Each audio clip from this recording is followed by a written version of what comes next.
किसी ने मुझे पूछा कि sir net JRF examination first attempt में क्वालिफाई करने के लिए हमें क्या करना चाहिए या फिर हमें जो नेक्स्ट नीट एग्जामिनेशन आने वाली है उसके लिए हमें क्या टेक्निक का यूज करना चाहिए जिसकी वजह से हम अपने फर्स्ट अटेम्प्ट में ही अपनी जेआरएफ कर पाए। देखिए सबसे पहली बात कि अगर आपने सिलेबस कंप्लीट नहीं किया है तो ऐसा जरूरी नहीं है कि अगर आपने 100% सिलेबस किया हो तभी जाके आपकी जेआरएफ हो पाएगी। ऐसे बहुत से स्टूडेंट है जिन्होंने पूरा सिलेबस कर दिया है फिर भी जेआरएफ नहीं हो पा रही है, और बहुत से ऐसे भी स्टूडेंट है जिन्होंने सिलेक्टिव स्टडी की है फिर भी उनका जेआरएफ हो गया है। राइट, तो इट्स ऑल अबाउट कि आपने जो एग्जामिनेशन जो 3 घंटे में आप जो अप्लाई कर पा रहे हैं उसके बेसिस पे आपका जेआरएफ होता है, ना कि आपने कितना सिलेबस कवर किया है या फिर ना कि आपने कितना टाइम दिया है उसके लिए। तो ठीक है, मैंने एक टेक्निक बता रहा हूँ आपको 10+10+5 टेक्निक। तो इसका मतलब क्या है, तो अगर आप इसका सम करोगे तो आपको इसका आंसर मिलेगा 25। तो अब आप समझ गए हो कि मैं किस पार्ट की बात कर रहा हूँ। जी हाँ, पार्ट सी की बात कर रहा हूँ। तो देखिए आपको क्या करना है, लेट्स से मान लीजिए मैं अभी एग्जामिनेशन में बैठ रहा हूं तो मुझे क्या करना है, सबसे पहले पार्ट सी को ओपन करना है। अब मुझे क्या करना है, मुझे सपोज मान लीजिए मैंने तीनों सब्जेक्ट किए हुए हैं, कुछ कुछ कर छोड़ा है और बाकी सब किया है। तो मुझे क्या करना है, पार्ट सी मैंने स्टार्ट किया, मुझे सबसे पहले इनऑर्गेनिक करना है। मैं सबसे पहले जाऊंगा फर्स्ट क्वेश्चन पे। फर्स्ट क्वेश्चन पे जाते ही मैं क्या करूंगा, इनऑर्गेनिक केमिस्ट्री के क्वेश्चन को अटेम्प्ट करूंगा। अगर मुझे आता है तो मैं उसको करूंगा, नहीं आता है तो मैं उसको स्किप कर दूंगा। ठीक है, फिर मान लीजिए सेकंड क्वेश्चन आ रहा है ऑर्गेनिक केमिस्ट्री का, तो आपको उसको क्वेश्चन को, अगर आपने ऑर्गेनिक केमिस्ट्री की है फिर भी आपको अभी अटेम्प्ट नहीं करना है। आपको सबसे पहले क्या करना है, सारे के सारे जितने भी इनऑर्गेनिक केमिस्ट्री के क्वेश्चन हैं उनको अटेम्प्ट कर लेना है। उसमें से आपको श्योर हो जाना है कि इसमें से आपको 10 क्वेश्चन जो आ रहे हैं उसमें आप 100% श्योर हो। राइट, तो अब आपके निकल गए 10 क्वेश्चन। राइट, तो देखिए चॉइस जरूरी है हमारे पास, जो सिलेक्शन है वो अगर आपका सिलेक्शन सही रहा तब जाके आपका जेआरएफ होगा। अगर आपने पार्ट सी में अच्छे से स्कोर नहीं लाया तो आपका जेआरएफ की पॉसिबिलिटी थोड़ी कम हो जाती है।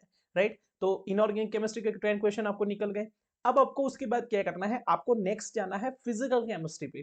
तो आपको फिजिकल केमिस्ट्री में जो कुछ छोटे छोटे टॉपिक है, लेट्स से बात करते हैं हम polymer chemistry, surface chemistry, solid state chemistry. ये ऐसे क्वेश्चंस है जो बहुत ही सिंपल होते हैं, तो आप उसको अटेम्प्ट कर पाओगे। काइनेटिक्स के कुछ क्वेश्चंस आते हैं, कुछ इलेक्ट्रो के क्वेश्चंस आते हैं। ये जो छोटी छोटी टॉपिक्स है जिसमें से आपको ज्यादा नहीं तो एक दो क्वेश्चन पार्ट सी में देखने को मिलता है। तो आपको फिजिकल केमिस्ट्री अटेम्प्ट करना है, और उसमें से आउट ऑफ 20 क्वेश्चन आपके हो सकते हैं कि 10 क्वेश्चन तो इजी क्वेश्चन वहां से आपको मिल जाएंगे। तो आपको वहां से फिजिकल केमिस्ट्री में श्योर होना है कि आपको 10 क्वेश्चन अच्छे से आ रहे होंगे। ओके, उसके बाद क्या करना है आपको, अगर मान लीजिए आपको ऑर्गेनिक में से कुछ टॉपिक ऐसे भी होंगे। देखिए ऑर्गेनिक केमिस्ट्री में थोड़ा टफ पूछते हैं, या फिर हो सकता है कि उसमें ऐसे भी क्वेश्चन इंक्लूड करेंगे जो कि डायरेक्टली रिसर्च पेपर से होंगे। तो अगर आपने जो आंसर प्रेडिक्ट किया है हो सकता है कि उसका उल्टा भी आंसर हो। बट ऑर्गेनिक केमिस्ट्री में जो 20 क्वेश्चन होंगे उसमें से आउट ऑफ में भी हो सकता है 25 या फिर 40% ऐसे भी क्वेश्चन होंगे जो किसी ना किसी रेफरेंस बुक में से कॉपी या पेस्ट आ सकते हैं। राइट, तो अगर आपने ऑलरेडी कहीं पे भी वो क्वेश्चन पढ़ा हुआ है तो आपको उसको अटेम्प्ट करना है। अगर आपको लगता है कि इसमें मैं श्योर नहीं हूं तो ऑर्गेनिक केमिस्ट्री के उन क्वेश्चंस को सॉल्व नहीं करना है। आपको ट्राई करना है कि इनऑर्गेनिक में से आपसे 10 तो होने ही चाहिए एटलीस्ट। उसके बाद ट्राई करना है कि 2 क्वेश्चन और इनऑर्गेनिक से निकल जाए। तो अगर वहां से निकल जाते हैं तो आपको ऑर्गेनिक में नहीं जाना है। तो अगर सपोज मानिए इनऑर्गेनिक केमिस्ट्री थोड़ा टफ आ गया और आपसे नहीं हो पा रहे हैं, तब जाके आपको ऑर्गेनिक केमिस्ट्री करना है। डजंट मैटर कि आपका ऑर्गेनिक कितना भी अच्छा हो, आपको ऑर्गेनिक केमिस्ट्री पार्ट सी में उसको टच नहीं करना है। राइट, फिर उसके बाद क्या करना है, आपको फिजिकल केमिस्ट्री में 10 क्वेश्चन तो आपको निकलने ही चाहिए। फिर उसके बाद ट्राई करना है कि 2 और क्वेश्चन हो जो आपके पार्ट सी से भी निकल पाए।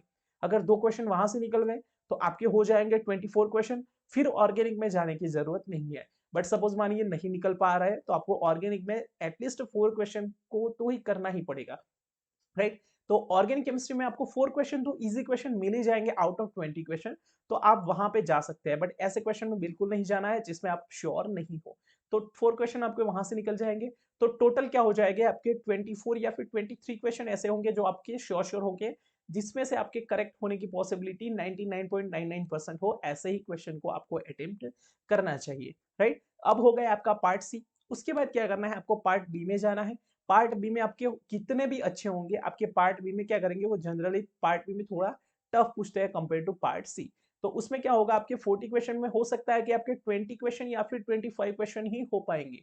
तो आपको उतने ही अटेम्प्ट करने हैं, आपने वहां पे रिस्क नहीं लेना है। फिर देखिए जनरली क्या होता है, फिर सारे स्टूडेंट क्या करते हैं, पार्ट ए को निगलेक्ट करते हैं। देखिए पार्ट ए को बिल्कुल निगलेक्ट नहीं करना है। वहां से आपके ना हो सके तो फिर भी एटलीस्ट 5 क्वेश्चन तो इजी क्वेश्चन वहां से मिल ही जाएंगे।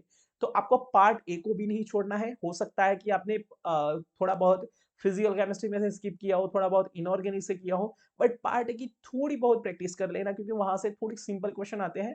तो पार्ट ए अगर आप पर्टिकुलर उसकी प्रिपरेशन नहीं भी कर पा रहे हैं, तो आपको क्या करना है, पार्ट ए के जो प्रीवियस ईयर क्वेश्चन होंगे, अगर आपको जो अगर कहीं पे मार्केट पे कोई बुक अवेलेबल है कि जो पार्ट ए के सॉल्यूशन को कवर करती है, तो आपको वो मार्केट में जो बुक है उससे आपको पार्ट ए देख लेना है। तो उससे क्या होगा कि वो जो प्रीवियस ईयर के जो क्वेश्चंस होंगे उसमें अगर ऐसा कोई नया क्वेश्चन सेम टाइप का क्वेश्चन आ गया, तो उसको आप अटेम्प्ट कर पाओगे इजी वे से, राइट। तो वहां से आपको ट्राई करना है कि वहां से एटलीस्ट 7 to 8 क्वेश्चन ऐसे होंगे पार्ट ए से जिसमें से आप अच्छा स्कोर कर पाओ। तो इस तरीके से अगर आप ओवरऑल जर्नी देखो part A, part B, part C की, तो ओवरऑल आप वहां पे पॉजिटिव जाओगे और अच्छे से आपके मार्क्स भी आएंगे, और हो सकता है कि आप अपने फर्स्ट अटेम्प्ट में ही अपनी जेआरएफ कर पाओ। ठीक है ना। तो बस आज के लिए इतना ही। अगर आपके दिमाग में और कोई भी क्वेश्चन है तो आप उसको कमेंट में पूछ सकते हैं, मैं उसके लिए एक वीडियो बना दूंगा आपके आंसर के साथ। धन्यवाद।